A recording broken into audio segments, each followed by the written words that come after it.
Entreprendre TV, bonjour, on est avec Guillaume Gard qui est un jeune châtelain, puisque Guillaume, vous avez repris le château de Carneville dans la Manche. On est quoi, à 10 km de Cherbourg? Oui, dans la pointe du Cotentin, entre Cherbourg et Barfleur. Voilà. Donc c'est un château, vous étiez amoureux de ce château, hein, vous veniez avec votre père le visiter, et puis vous rêviez d'un jour d'avoir ce château, et quand vous avez vu qu'il était à vendre, vous êtes tout de suite mis sur les rangs, alors vous n'avez pas beaucoup d'argent au départ. Non, effectivement, moi je suis pas du tout issu d'une famille qui a des châteaux, etc. C'était pas du tout notre préoccupation, mais je connais cette maison depuis que je suis tout gamin et j'ai toujours voulu être utile pour ce lieu.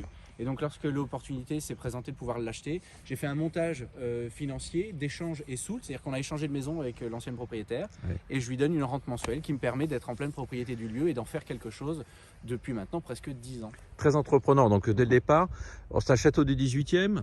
Très beau château, mais qui avait énormément besoin d'être restauré.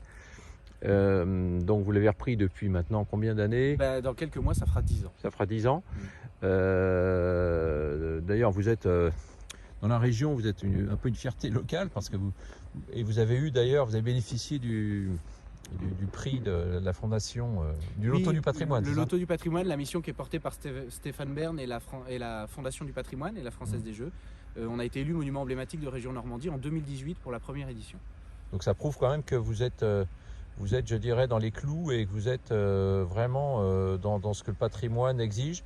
Oui. Avec cette restauration de château. Je sais que vous faites tout vraiment au millimètre et dans les règles de l'art. En collaboration avec la DRAC, avec différentes fondations comme la French Heritage Society, la Fondation Mérimée, pas mal de soutien. Mais être châtelain, ça coûte de l'argent. Alors là, là, vous avez lancé un appel parce que vous êtes aujourd'hui confronté à des difficultés un petit peu, parce que vous avez eu des travaux beaucoup plus élevés que prévu. C'est ça. En fait, au départ, le budget qui a été présenté auprès du Loto du patrimoine et auprès de nos différents financeurs était un budget estimé à 656 000 € pour refaire les charpentes, couvertures, la maçonnerie et le traitement du champignon. Parce qu'on a découvert une invasion de mérule, qui est un champignon qui mange le bois, et c'est ça le cœur de notre problème. Et résultat, entre les problèmes de confinement, de livraison de matériaux, etc., on a des surcoûts d'échafaudage monumentaux auxquels on n'était pas attendu. Ça a bouleversé tout notre plan de chantier. Et on a aussi eu des très mauvaises découvertes sur la charpente, chose qui n'était pas du tout prévue. Donc on est passé au départ d'un budget de 656 000 € pour cette première phase. Et aujourd'hui, on est à 1 067 000 €. Donc il manque effectivement 350.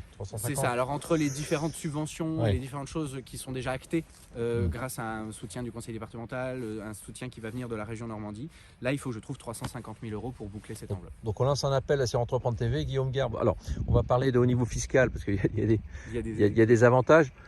Un mot quand même aussi sur, vous avez eu la période du confinement qui vous a pas facilité parce que vous avez lancé beaucoup d'initiatives dans le château de Carneville, vous faites des mariages, vous faites des soirées à thème. Oui, on est ouvert au public en fait et on accueille plus de 30 000 visiteurs par saison, donc de Pâques à fin septembre. Combien ? 30 000 visiteurs. On dépasse les 30 000 visiteurs par saison, donc on est quand même assez fiers de ça. C'est un lieu qui est très dynamique, qui est véritablement aussi un soutien pour l'économie locale. On a énormément de petites structures autour de nous qui travaillent aussi grâce aux dynamiques qu'apporte le château. Donc on a aussi cette responsabilité-là, je dirais, de maintenir à être un poumon pour le coin. Vendez les produits locaux. On fait notre cidre, on est en partenariat, on fait les biscuits du château, on fait des tisanes et des infusions du château, on fait notre propre miel. Il y a 3 maraîchers qui sont sur place, il y a 2 boulangers également, on fait plus de 12 tonnes de pain par an. Donc il y a toutes ces dynamiques. En fait, c'est pas juste la restauration d'un tas de cailloux bien rangés, c'est en fait un lieu de vie. C'est un lieu de vie où de nombreux projets en dépendent. Voilà. Oui, c'est ça, c'est presque... Oui, vous êtes vraiment un entrepreneur complet. Donc là c'est vrai qu'il y a une urgence au niveau financier. C'est pour ça que vous m'avez contacté. Donc on est sensible. Merci d'avoir répondu. On est sensible un petit peu à ce que vous faites. Et puis le patrimoine, ça nous concerne tous. Donc fiscalement, alors si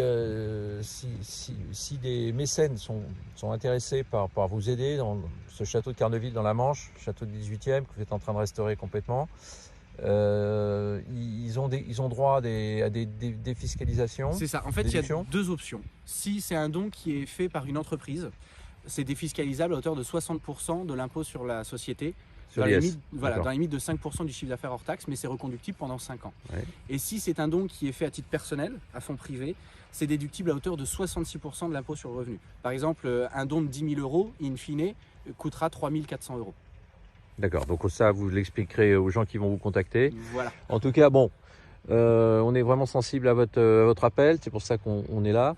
Et puis là, alors bien sûr, on ne peut pas montrer le château parce qu'il est en plein échafaudage. Je sais que vous faites ça complètement dans les règles. Bon, Guillaume Gard, on vous souhaite plein de choses pour le château de Carneville. Merci à vous. Et puis encore une fois, bravo, parce que c'est une initiative formidable pour restaurer notre patrimoine. Et en plus, vous faites vivre des entrepreneurs autour de vous. Et je sais que dans la Manche, dans la région Normandie, on est très sensible à cette initiative que vous avez lancée très jeune, hein, puisque vous avez repris le château à l'âge de 21 ans. Ouais. Un véritable entrepreneur du patrimoine, Guillaume Garde. Merci dans le Cotentin et bon courage. On lance l'appel et puis on va donner vos coordonnées, bien sûr. Merci à vous. Très bientôt.